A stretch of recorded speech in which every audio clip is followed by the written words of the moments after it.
o'clock tonight, Arkansas football coach Houston Nutt released a statement to clear up some rumors surrounding his cell phone records.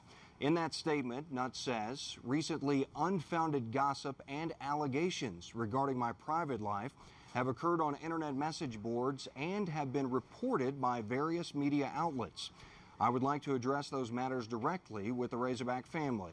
The speculation and rumors that I have led an inappropriate relationship with Donna Bragg are unfounded and false.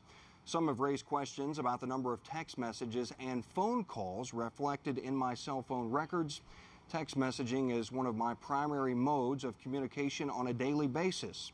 It's also important that all Razorback fans know that I did not seek the coaching positions indicated in recent media reports and remain deeply committed to the University of Arkansas.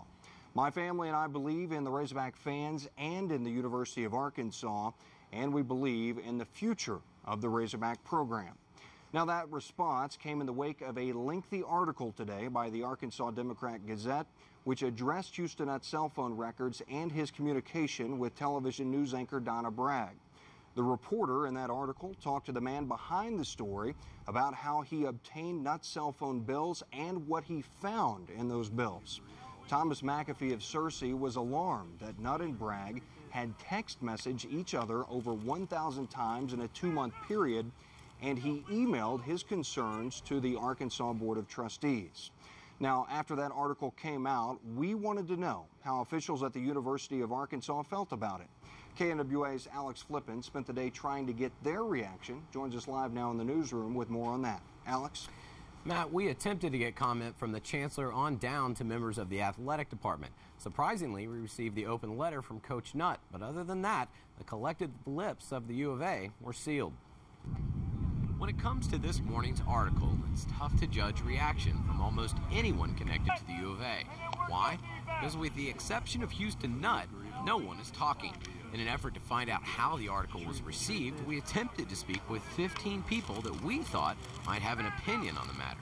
And here's what we came up with. We called U of A Chancellor John White's office, but we were given no comment.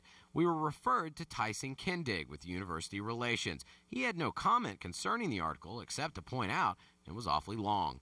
Next, we took our questions to the 10 members of the U of A Board of Trustees, and out of all 10, not one returned our phone calls.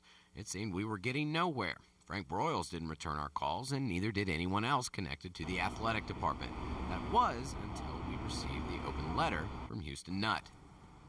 So there you have it. No one from the U of A has much to say about the Democrat-Gazette article. But this afternoon I was told by University Relations that Houston Nutt would respond, but even they didn't expect it to be so soon. Reporting live in the newsroom, Alex Flippin, KNWA, Northwest Arkansas News. All right, Alex, thanks for that report. We want everyone to know that Houston Nutt's open letter can be viewed on our website at knwa.com.